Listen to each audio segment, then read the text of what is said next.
শুনলাম বেলুর মঠে এক একজন যে সাধু মহারাজরা থাকেন, আমরা তো বাইরে থেকে কত কি বলি, একজন সাধারণ মানুষ 10 বছর ধরে ব্রহ্মচর্য পালন করবে। 10 বছর ধরে ব্রহ্মচর্য পালন করার পর সেই ব্যক্তি নিজে জীবিত অবস্থায় নিজেই নিজের পিণ্ড করবেন দান। নিজে জীবিত অবস্থায় নিজেই নিজের পিণ্ড দান করবেন, কেননা তিনি জানেন যে আমি যখন এই জগৎ ছেড়ে চলে যাব, আমার হয়ে পারলৌকিক ক্রিয়া করার মতো এই জগতে দ্বিতীয় কেউ আর থাকবে না। তাই একজন নিজে জীবিত অবস্থায় নিজে নিজের পিণ্ড দান করে তবে একটা সাধারণ মানুষ 10 বছর ব্রহ্মচর্য পালন করে সন্ন্যাসীর ওই গেরুয়া বেশটা ধরতে পারে। তাই ঠাকুর জীবিত অবস্থায় স্বামীজি গেরুয়া রং নিতে পারেন। মা শারদাকে বলেছিলেন, মা গো, তুমি আমায় এই বেশে দেখে সহ্য করতে পারবে, কিন্তু আমার ঠাকুর সহ্য করতে পারতেন না, তাই আমি। সেই জন্য সাধু বৈষ্ণব গুরুদেব তারা যদি আপনাকে দুটো কটু কথা কখনো বলেও দেয়, জানবেন এতে আপনার মঙ্গল সাধন আশীর্বাদ লুকিয়ে আছে। সাধু যদি ক্রধান্বিত হয়ে আপনাকে দুটো কটু কথা কখনো বলেও ফেলে, আপনি যেন উত্তরে তার সঙ্গে খারাপ কিছু করবেন না, তার মধ্যেও তার আশীর্বাদ আছে। আপনার হাতে একটা বাটিতে বাটি ভর্তি জল আছে, এক বাটি ভর্তি জলের উপরে যদি দুটো মাছি পড়ে যায়, আপনি কি করবেন মা? হ্যাঁ, জলটা ফেলে দেবেন। মাছি পড়ে গেছে, ওই জলকে খাওয়া যায়? কিন্তু অপর হাতে বাটি ভর্তি কানায় কানায় পূর্ণ ঘি, ব্র্যান্ডেড কোম্পানির গাওয়া ঘি, দামি, তাতে যদি দুটো মাছি পড়ে যায় কি করবেন? ঘিয়ের বাটিটা ফেলে দেবেন? বলে ঘি এত দামি জিনিস ফেলে দেওয়া যায়? চামচে করে মাছিটা তুলে নিয়ে ফেলে দেব, ঘিটা কেন ফেলবো? দামি জিনিস। তাই সাধু মহাত্মা, সন্ন্যাসী, গুরুদেব, বৈষ্ণব এনারা হলেন সেই রকম। তাদের প্রাণে যেন কখনো ব্যথা দেবেন না, যেন কখনো অপরাধ না হয়ে যায়। তাই ঠাকুর শ্রী রামকৃষ্ণ পরমহংসদেব কত সুন্দরভাবে, সহজ সরল ভাবে, সাধারণ ভাবে আমাদেরকে শিক্ষা দিয়ে গেলেন। কে বলেছে সংসারে দেখে মাকে পাওয়া যায় না? কে বলেছে সংসারে থেকে মাকে পাওয়া যায় না? সংসারে থেকেও মা মা করে ডাকো। কেমন? বড় লোকের বাড়ির দাসী যারা হয়, তারা সারাদিন ধরে মালিকের ঘরে কাজ করে, মালিকের বাসন মাজে, কাপড় কাচে, রান্না করে, ঘর মোছে। সারাদিন মালিকের কাজ করলেও তার মনটি কোথায় থাকে জানো? সারাদিন মালিকের কাজ করলেও তার মন পড়ে থাকে তার ওই ছোট্ট কুড়ে ঘরে,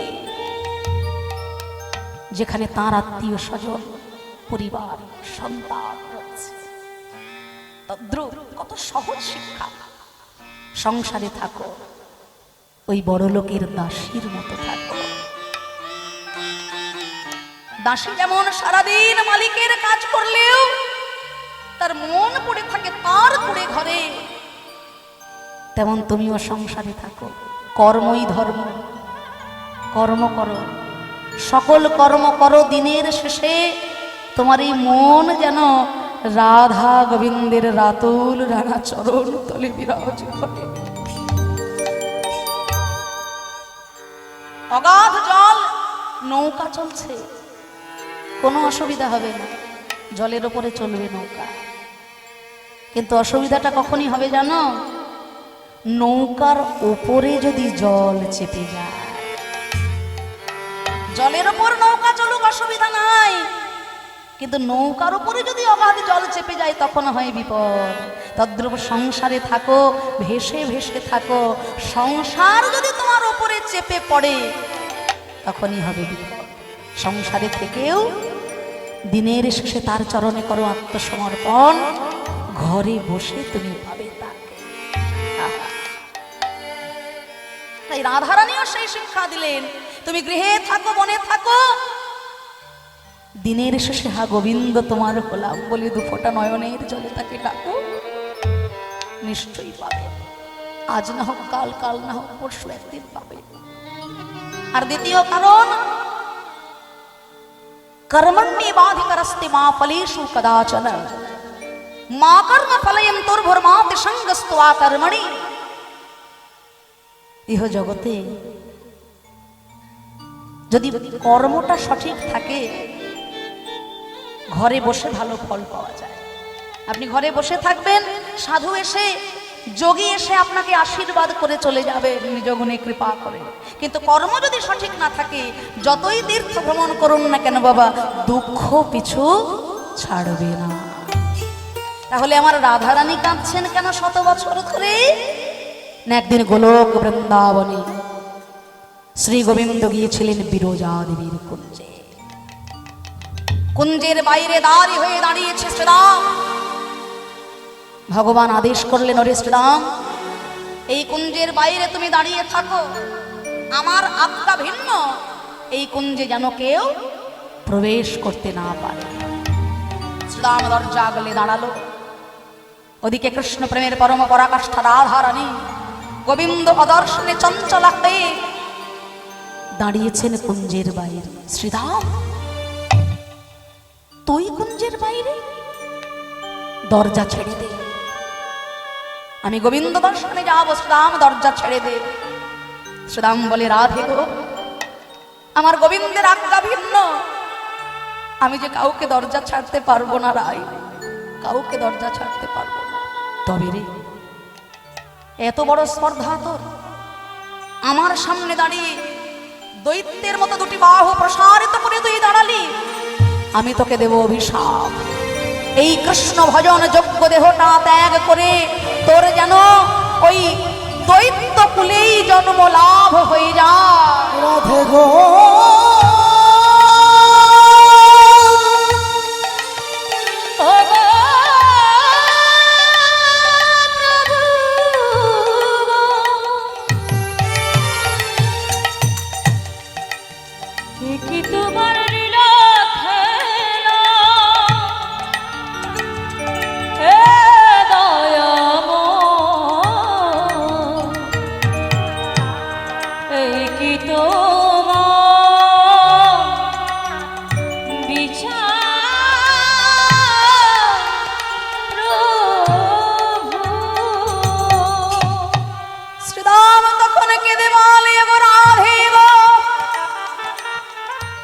আমি যে গোবিন্দ বড় ভালোবাসি,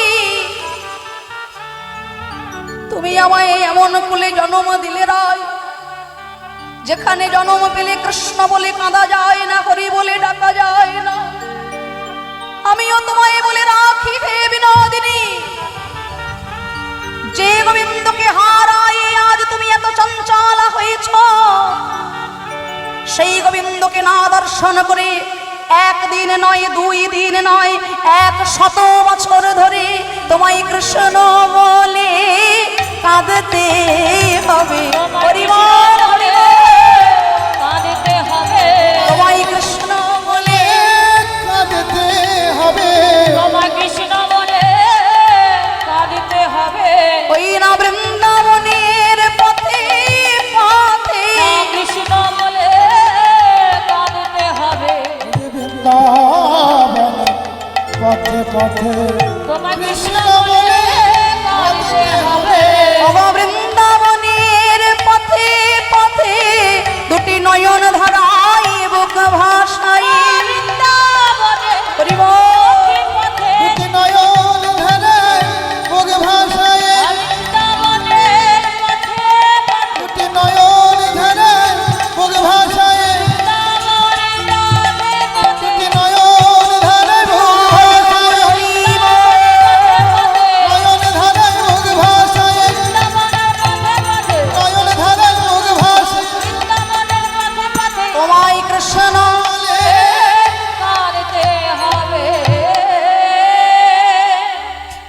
আজ রাধারানী কৃষ্ণ বিরহে শত বছর ধরে কাঁদছে। আর সেই শ্রীরাম মাগো সন্ধ্যাবেলায় সন্ধ্যা প্রদীপ হাতে করে নিয়ে যে তুলসী মহারানীর আমরা আরতি কীর্তন করি, সেই তুলসী দেবীর স্বামী হলেন শঙ্খচূড় দৈত্য। রাধারানীর অভিশাপে শ্রীরাম হলো শঙ্খচূড় দৈত্য। আর শ্রীরামের কথা মতো আজকেও রাধারানী আমার শত বছর ধরে কৃষ্ণহারা হয়ে কৃষ্ণ বিরহে কাঁদছে। ওদিকে নারদ মনে মনে মনে চিন্তা করলেন যে এত তীর্থ ভ্রমণ করলাম, বিশুদ্ধ কৃষ্ণ ভক্তির সন্ধান আমি আজও কোথাও পেলাম না, তাই নিশ্চয়ই বৃন্দাবনে যাব। আমি বৃন্দাবনে গেলে পাবো ভক্তির সন্ধান। এক কোলে বসিয়া নারদ চিনতে মনে মনে, হরি বল হরি বল। এক কোলে বসিয়া নারদ চিনতে মনে মনে, আহারে আহারে আহারে। এক কোলে বসিয়া নারদ চিনতে মনে মনে, কোথা রহে কৃষ্ণ ভক্তি পাইব কেমনে, আমি কোথা গেলে পাবো, কোথা গেলে পাবো, আমি কোথা গেলে পাবো গো, সুবিশুদ্ধ কৃষ্ণ ভক্তি কোথা গেলে পাবো, শুদ্ধ কৃষ্ণ ভক্তি কোথা গেলে পাবো, সুবিশুদ্ধ কৃষ্ণ ভক্তি কোথা গেলে পাবো গো। এত চিন্তি দেব ঋষি ঢেকিতে চড়িয়া, হলো ধ্বনি হরি ধ্বনি হরি বল হরি বল। আহারে আহারে আহারে। এত চিন্তি ঢেকিতে চড়িয়া, দেবঋষি ঢেকিতে চড়িয়া, বৃন্দাবনে প্রবেশিল শ্যাম জয় দিয়া, মনে কামড় ছিল শ্যামে জয় দিয়া, জয় দাও জয় দাও জয় দাও জয় দাও জয় দাও, জয় দাও জয় দাও, জয় দিলে জয় হবে, জয় দাও জয় দাও, জয় দিলে জয় হবে, জয় দাও জয় দাও, জয় দিলে জয় পাবে, জয় দাও, তোমাদের সকলে জ্বালা দূরে যাবে, জয় দিলে জয় হবে। হরি বল। জয় হবে, সকল জ্বালা ঘুরে যাবে, জয় দিলে জয় হবে, সকল জ্বালা ঘুরে যাবে, জয় দিলে জয় হবে, সকল জ্বালা ঘুরে যাবে, জয় দিলে জয় হবে, সকল জ্বালা ঘুরে যাবে, জয় দিলে জয় হবে, সকল জ্বালা ঘুরে যাবে। জয় দাও জয় দাও বৃন্দাবনে, আহা বৃন্দাবনে প্রবেশিয়া ইতিউতি চায়, বৃন্দাবনে প্রবেশিয়া উতি উতি চায়, কোথা হইতে তাপ আসি লাগে মোর গায়ে। হইতে তাপে আসে লাগে মোরে মা, এ কি হলো, বৃন্দাবনে এসেছি অঙ্গের জ্বালা জোড়ানোর জন্য, আর এখানে এসে দেখি অঙ্গের জ্বালা আরো দ্বিগুণ হয়ে গেল। কেন হলো, এক দুঠে চাহে নারদ বৃন্দাবন পায়, বৃন্দাবন পানে আজ হেরিয়া নারদ ঋষি বুঝিল তখনে, তখনে নিত্য গর্ব খর্ব হইল চলেন তারকায়, আজ ঢেকি বাহনেতে চলে যদুনাথে গা।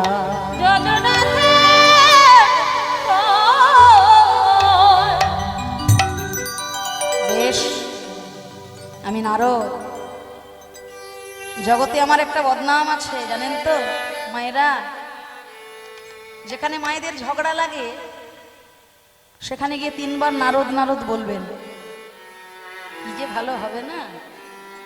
কি হবে জানেন তো, যেখানে মুখে মুখে হচ্ছিল সেখানে হাতে হাতে শুরু হয়ে যাবে। আপনারা হাসছেন না কাঁদছেন আমি দেখতেও পাচ্ছি। তা যেখানে মায়েদের ঝগড়া লাগে সেখানে গিয়ে যদি 3 বার নারদ বলা যায়, হ্যাঁ একেবারে তুঙ্গে। আপনারা আবার সকালে উঠে পরীক্ষা করে দেখতে যাবেন না জানেন, শেষে আমার ঘাড়ে দোষ পড়বে। তা আমি নারদ, সারা জীবন আমি শুধু নাকি গন্ডগোলই পাকিয়ে বেড়াই, কিন্তু যদি আমি কোনোদিনও রাধা গোবিন্দের যুগল মিলন ঘটাতে পারি, এই বদনামটা তো আমার আর থাকবে না। তাই রাধারানী 100 বছর ধরে কৃষ্ণ বিরহে বিরোহিনী, আমি যাব শ্যাম সুন্দরের কাছে, দেখবো কেমন ভাবে রাধা গোবিন্দের যুগল মিলন ঘটানো যায়। ওরে আমার বিনা সারা জীবন তুমি এই বিনায় কৃষ্ণের জয়গান গেয়েছো, কিন্তু আজ এই বিনায় তুমি কি বলবে জানো? বল বল যন্ত্র রাধা নাম মন্ত্র, জাগ যজ্ঞ ব্রত কিছু নাহি আর। বল রাধে রাধে রাধে জগ যোগ ব্রত কিছু নাহি আর। বল বল যন্ত্র রাধা নাম মন্ত্র, জগ জগত কিছু নাই অব বল বল বীরে রাধা নাম বীরে। বলে সবাই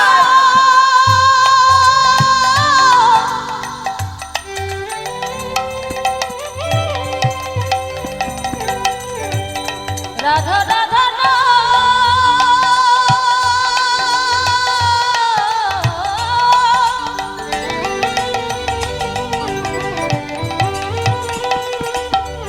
মধুর সুরে সুরে সুরে বিনা বিনা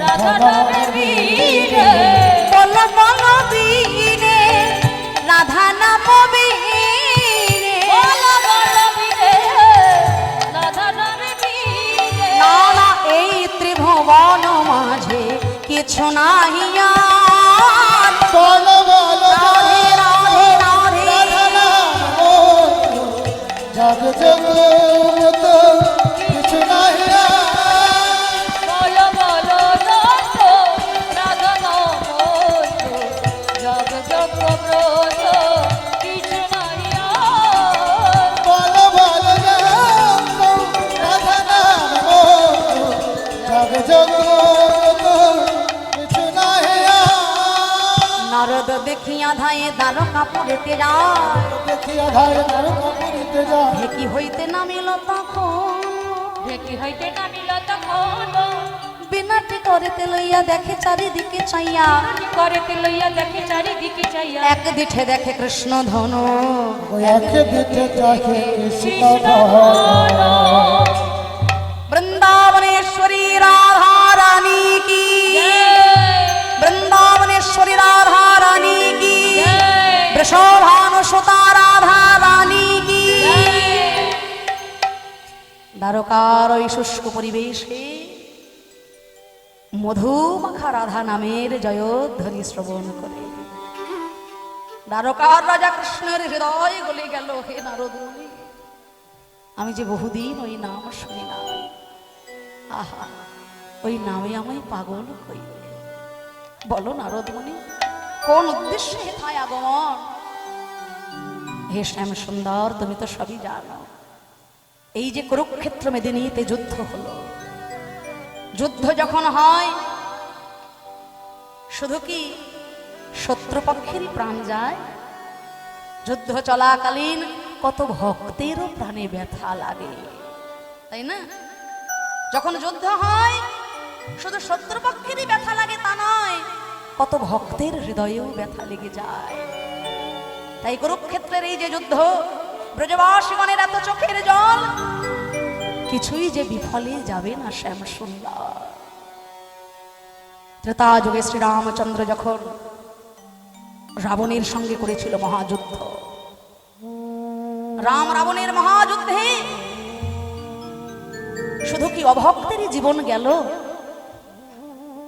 যারা ভক্ত তাদেরও প্রাণে লেগেছিল ব্যথা। এই তো কদিন পর রামনবমী তিথি, আপনারা একটু ভালো করে জেনে নিন, কি অপূর্ব কথা। ভগবান লুকিয়ে লুকিয়ে বালিকে করলেন বধ। বালিপুত্র অঙ্গদ, সে ছিল রাম ভক্ত, তার হৃদয়টা কেঁদে উঠল। হে দয়াময়, তুমি যদি মর্যাদা পুরুষোত্তম ভগবান শ্রীরামচন্দ্র হবে, তবে লুকিয়ে লুকিয়ে কেন করলে আমার পিতাকে হত্যা? যে জন বীর পুরুষ সে তো পিছন থেকে যুদ্ধ করতে জানে না। যারা বীর পুরুষ হবে তারা সামনাসামনি চোখে চোখ রেখে যুদ্ধ করবে। তুমি কেন পিছন থেকে আমার বাবাকে মেরে ফেললে প্রভু? তোমার কি সামনে থেকে যুদ্ধ করার ক্ষমতা ছিল না? অনেকে কথা বলে যে রামচন্দ্র যদি পূর্ণ ব্রহ্ম ভগবান, তিনি লুকিয়ে লুকিয়ে কেন বালিকে মারলেন? ভগবানের কর্মে কোন রকম ত্রুটি বিচ্যুতি বের করা আমার মতো সাধারণ নরকের কীট মহা অপরাধ। তবু বলে রাখি, ভগবান যা করেন প্রত্যেকটি কর্মের পিছনে কিছু না কিছু, কোনো না কোনো উদ্দেশ্য, কারণ অবশ্য লুকিয়ে আছে। আমরা শাস্ত্র জানি না, সবাই বুঝে দেখি না, পড়ে দেখি না, ভেবে দেখি না, তাই নিজের ধর্ম সম্বন্ধে নানা রকম মন্তব্য করি। দেবগুরু বৃহস্পতি যখন নিষ্কাম যজ্ঞ করবেন, সেই যজ্ঞে সকল দেবতাগণকে নিমন্ত্রণ জানালেন। হে দেবগণ, আমার নিষ্কাম যজ্ঞে তোমরা সকলেই উপস্থিত থেকে যজ্ঞ সম্পন্ন হবে, তোমরা যজ্ঞে উপস্থিত থেকে। দেবগুরু বৃহস্পতির যজ্ঞে সব দেবতারা যাচ্ছে আনন্দে আত্মহারা। দেবরাজ ইন্দ্র সেও চলেছে দেবগুরু বৃহস্পতির যজ্ঞে। দেবরাজ ইন্দ্র মনে মনে চিন্তা করলেন, আমি দেবতাদের রাজা, পথে চলতে চলতে শত্রুপক্ষের দ্বারা যদি আমার কোনো বিপদ ঘটে যায়, হোক না গুরু বাড়ি, শত্রুপক্ষ যখন তখন করতে পারে আক্রমণ, আমি তো দেবতাদের রাজা। তাই দেবরাজ ইন্দ্র একটি চোরা বান হাতের নিচে লুকিয়ে নিল। বানটি লুকিয়ে নিল, গুরুদেব জানতে পারলে তো রেগে যাবেন, তাই চোরা বান হাতের নিচে লুকিয়ে রাখলেন। আমি যখন যজ্ঞে যাব, যদি কোনো বিপদ হয় আমি অস্ত্র সাথে রাখলাম। গুরুগৃহে এসে যেই না সাষ্টাঙ্গে গুরুদেবকে প্রণাম জানিয়েছেন, অমনি চোরা বান হাত থেকে মাটিতে খসে পড়ল। দেবগুরু বৃহস্পতি হলেন ক্রোধান্বিত। হে দেবরাজ, গুরুগৃহে আসছ যজ্ঞে, আর হাতে তোমার অস্ত্র? গুরুদেব, আমি তো দেবতাদের রাজা, পথে চলতে চলতে না জানি কোন বিপদ হয়ে যায়, কত শত্রু আক্রমণ করতে পারে, তাই এই চোরা বান আমি লুকিয়ে আনলাম, যাতে আমি লড়াই করতে পারি, বাঁচতে পারি। বাহ, বাঁচার তাগিদে গুরুগৃহে আসার সময় তুমি অস্ত্র নিয়ে এলে ইন্দ্র? গুরুচরণে যদি একবার আত্মসমর্পণ করতে পারতে, বিশ্ব ব্রহ্মাণ্ডের কোনো শক্তি নাই তোমাকে যন্ত্রণা দিতে পারে, ব্যথা দিতে পারে, কষ্ট দিতে পারে। কৃষ্ণ রুষ্ট হইলে গুরু রাখিবারে পারে, কিন্তু গুরু রুষ্ট হইলে তারে কৃষ্ণ রাখিবারে না রে। গু শব্দে অন্ধকার, রু শব্দে আলো। হৃদয় গুহার অন্ধকারকে দূরীভূত করে যিনি আলোর প্রদান করেন, তিনি হলেন সৎগুরু। গুরুচরণে ভক্তি, নিষ্ঠা, বিশ্বাস যার আছে, জগতের কোনো শত্রুপক্ষ তার সঙ্গে যুদ্ধ করে তাকে পরাজয় করতে পারে না, তাকে জয় করতে পারে না। এ হলো নিয়ম। তা তুমি গুরুগৃহে আসছো, গুরুচরণে তোমার একটু বিশ্বাস ভরসা রইল না? শোনো দেবরাজ, আজকে গুরুগৃহে আসার সময় মনে সংশয় নিয়ে প্রাণ বাঁচানোর তাগিদে যে চোরাবান তুমি সঙ্গে করে আনলে, একদিন ওই চোরাবানে বিদ্ধ হয়ে তোমায় জীবনের শেষ দিন গুনতে হবে। হরি হরি বল। গুরুদেবের কথা মতো দেবরাজ ইন্দ্র হলেন বালিরাজ। গুরুদেবের ইচ্ছা অনুযায়ী সেই চোরাবানে রামচন্দ্র বিদ্ধ করেছিলেন বালিকে।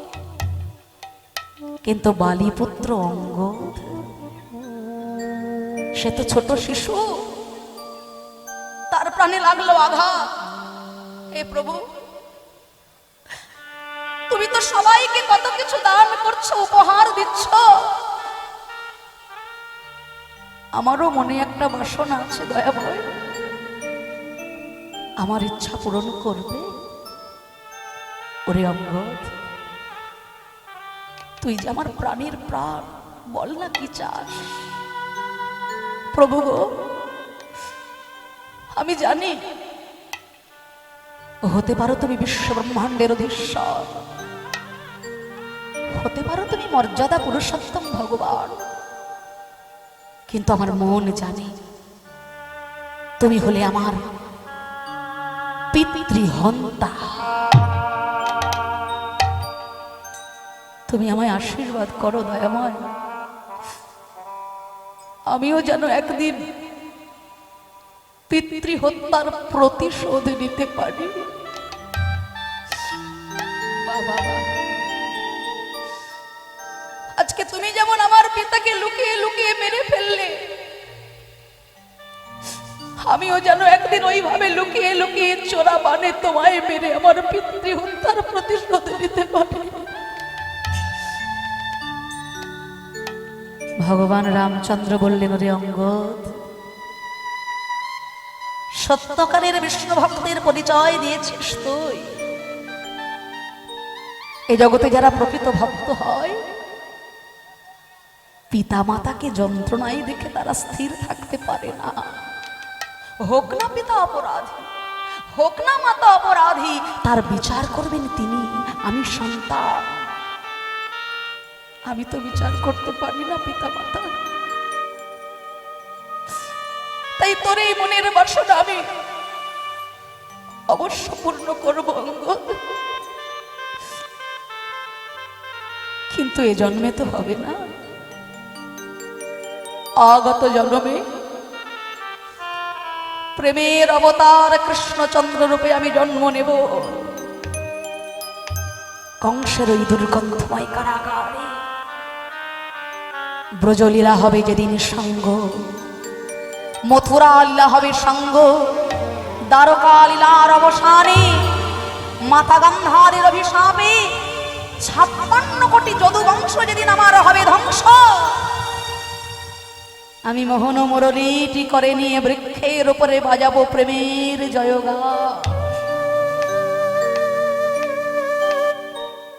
সে যুগে তোর জন্ম হবে জরা ব্যাধ রূপে, আমি থাকবো বৃক্ষের উপরে শুয়ে, আমার ওই লাল টুকটুকে চরণ দুটো হরিণের গান মনে করে তুই লুকিয়ে লুকিয়ে চোরা বানে করবি বিদ্ধ। আর সেই দিন হবে তোর পিতৃহত্যার প্রতিশোধ। জন্মিলে মরিতে হবে, অমর কে কোথা কবে।